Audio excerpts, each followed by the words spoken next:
A primeira pergunta de hoje é NQI Homem. O nosso ouvinte não quer se identificar, mas ligou e deixou aqui a sua pergunta para o pastor.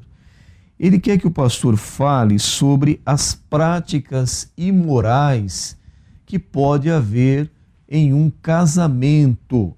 O casal, o homem e a mulher, com práticas imorais. Ele pergunta, tem essas práticas, pastor? Se tem, quais são? E aí ele reforça mais a sua pergunta. Por que que isso não é ensinado claramente nas igrejas?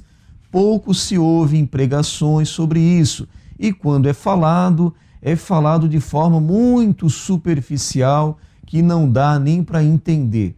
Então ele pede para o pastor falar a respeito disso. Nós queremos dizer ao nosso consulente que, de acordo com o livro de Hebreus, capítulo 13, versículo 4, falando do casamento, diz o texto bíblico, venerado. Essa palavra venerado significa respeitado, acatado. É até um vocábulo que se liga a um tipo de culto na Igreja Católica, culto de veneração, que não é propriamente uma adoração, segundo o ensino católico, mas é empregado aqui na Bíblia, nesse texto, venerado seja entre todos o matrimônio e o leito sem mácula. Então, o matrimônio é o ato conjugal de um homem e uma mulher que se unem para a felicidade mútua e continuidade da espécie humana. Agora, as intimidades, então, que existem entre o casal, são próprias deles, mas não podemos ignorar que o texto bíblico, falando do casamento, do matrimônio, aponta essa possibilidade de haver entre o casal mácula no ato sexual. E agora diz o nosso consulente, que tipo? Ora, o sexo anal, o sexo oral e outras atitudes muito íntimas que desonram a própria mulher.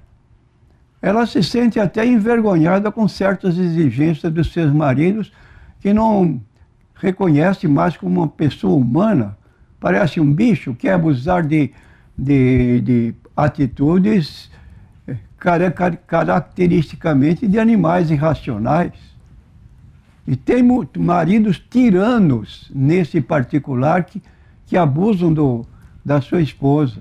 Um problema que temos recebido aqui, pedido de esclarecimento, é o ato sexual quando o marido se satisfaz e ele simplesmente vira o rosto, afasta-se da esposa, e só que ele não satisfez a sua própria esposa. Isso é dolo. E é preciso corrigir para que ambos tenham o mesmo estímulo para o ato e a convivência de casal que pode durar todo o tempo de vida de qualquer um dos cônjuges. Então, a Bíblia está dizendo leito sem mácula, sexo anal, sexo oral e outras intimidades que até nos fogem da linguagem, é possível se realizar, e aí está um problema que o casamento deixa de ser abençoado quando há este abuso. Então, para os que não se casam e gostam de sexo, sendo solteiros, essa pessoa ou o casal em si que se une estão praticando prostituição. Além de prostituição, quando ocorre no casamento a infidelidade de um dos cônjuges, está havendo então adultério.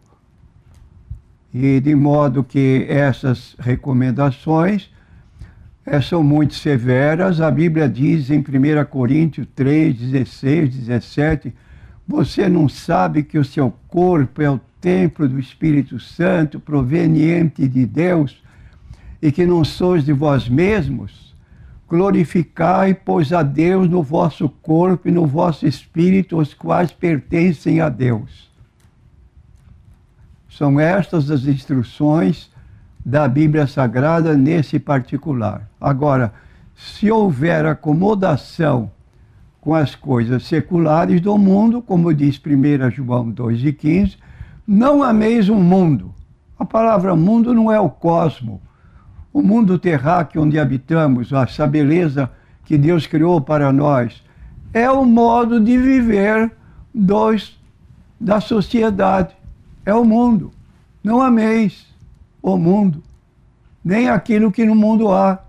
Então as televisões aí estão abertas com esse BBB, convidando para ver intimidades sexuais para os telespectadores. É uma abertura que foge à naturalidade, à legalidade.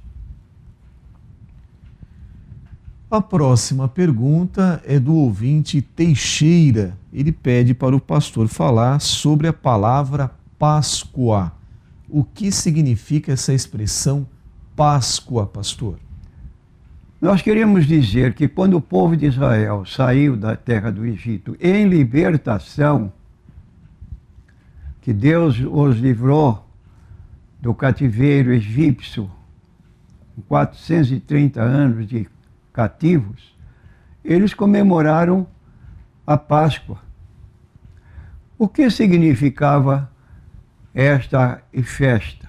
É que no dia último da estada deles como escravos no Egito, Deus iria mandar um anjo, chamado um anjo destruidor.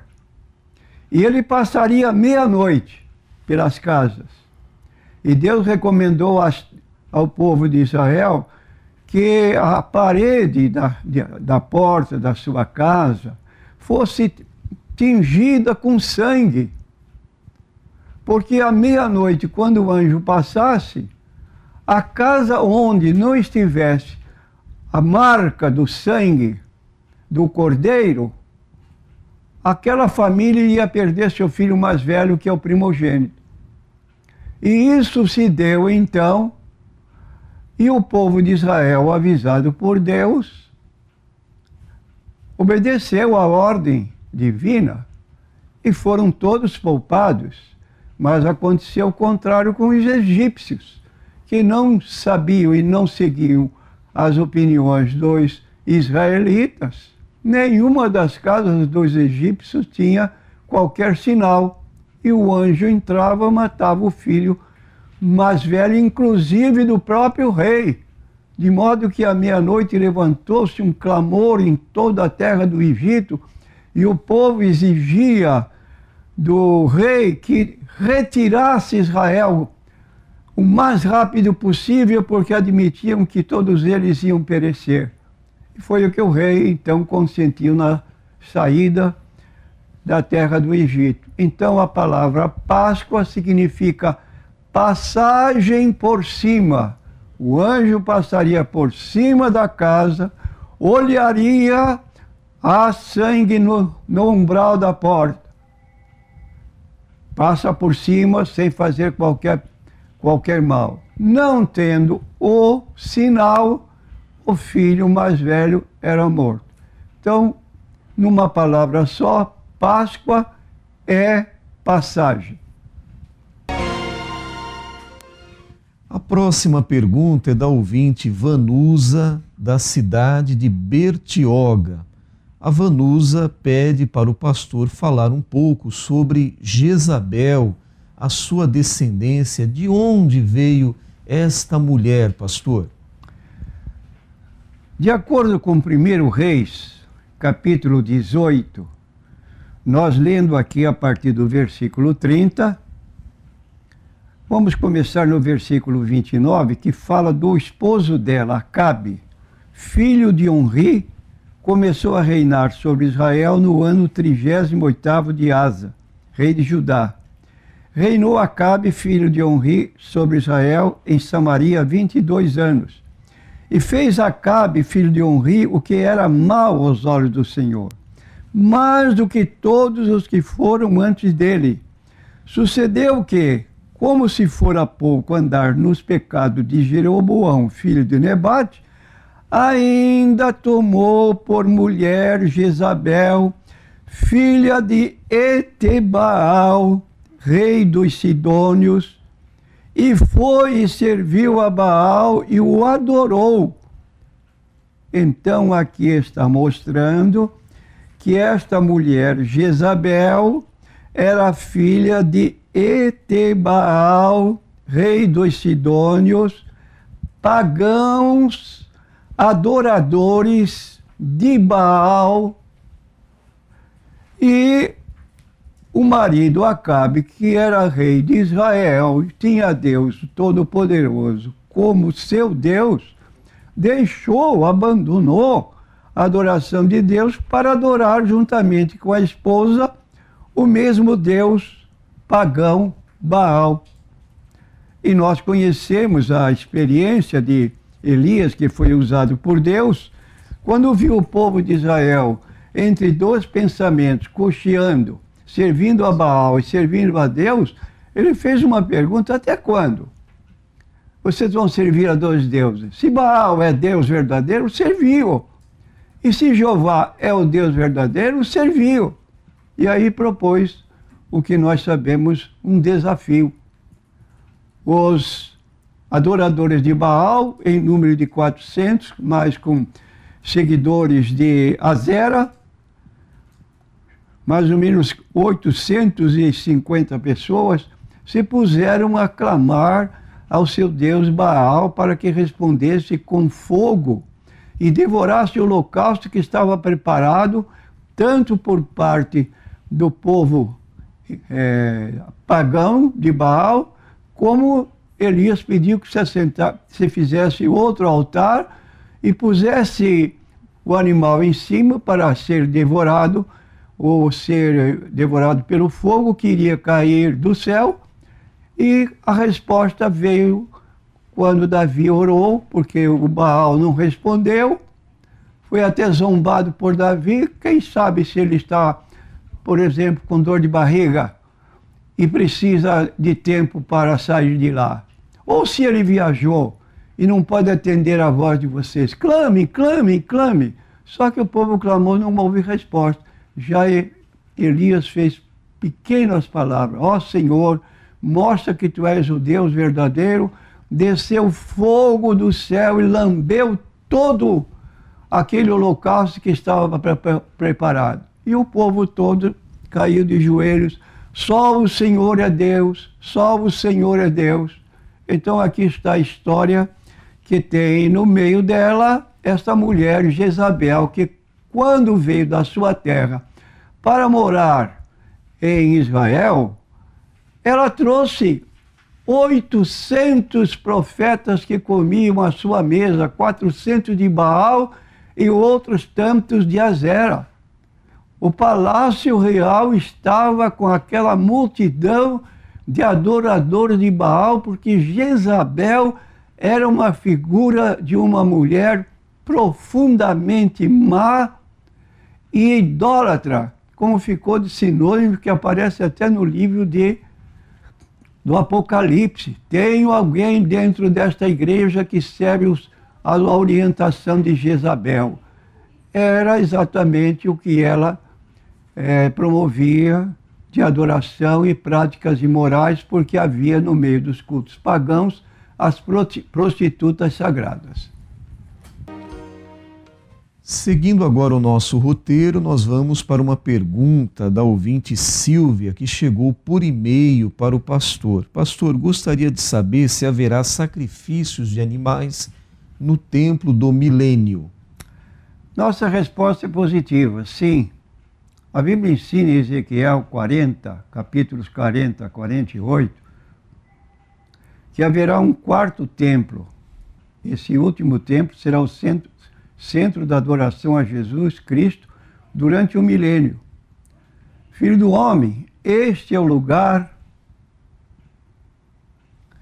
que será o centro, este é o lugar do meu trono e o lugar das plantas dos meus pés, onde habitarei no meio dos filhos de Israel para sempre. Os da casa de Israel não contaminarão mais meu nome santo, nem eles, nem os seus reis, com as suas prostituições e com os cadáveres dos seus reis, nos seus monumentos.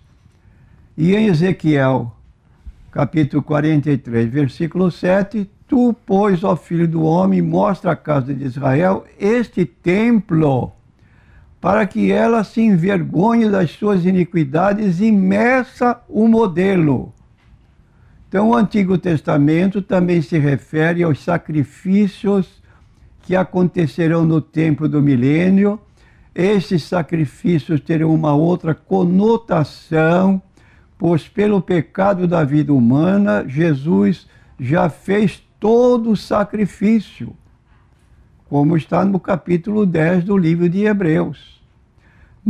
Nas seguintes passagens, nós lemos Isaías 56, versículo 7, Isaías 60, versículos 7 a 13, 66, versículos 20 a 23, Jeremias 33, versículo 15 a 22, e ainda mais Zacarias de 14, 16 a 21. Então a nossa resposta é que neste templo, que vai ser construído durante o milênio de Jesus, haverá sacrifícios por parte dos judeus, dentro das normas que eles praticavam antigamente. Pastor, a segunda pergunta da ouvinte Silvia é se haverá sacrifícios literais durante o milênio. A crença de que no futuro ainda haverá um templo e sacrifícios não é uma heresia. Ao contrário, não acreditar nisso é que chega a ser uma heresia, principalmente porque tal predição é parte integrante da infalível palavra de Deus. O que nos cabe é saber o modo pelo qual isso se harmoniza com o plano de Deus. Pelo menos 4 outros profetas se unem a Ezequiel para afirmar que haverá um sistema sacrificial no templo do milênio. Como citamos Isaías 56, 7, Isaías 66, 20 a 23 e outros textos mais que citamos, o que apoia a interpretação literal e, por conseguinte, futurista da predição de Ezequiel. Muito bem, nós temos agora uma pergunta aqui que é NQI Mulher. A ouvinte não quer se identificar e ela quer que o pastor fale sobre masturbação. Ela diz aqui que tem 2 colegas que são evangélicas, uma há 10 anos, outra há 6 anos, uma já se divorciou, se separou, e a outra ficou viúva.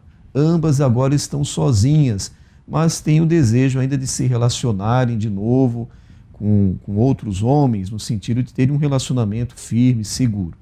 Bom, a nossa ouvinte diz que ela também é uma pessoa que vive sozinha, já há 8 anos, e ela quer saber do pastor com relação aos solteiros, como essas colegas, como ela mesma, os homens solteiros, as mulheres solteiras, eles podem se masturbar? A masturbação é comum, pastor, para eles?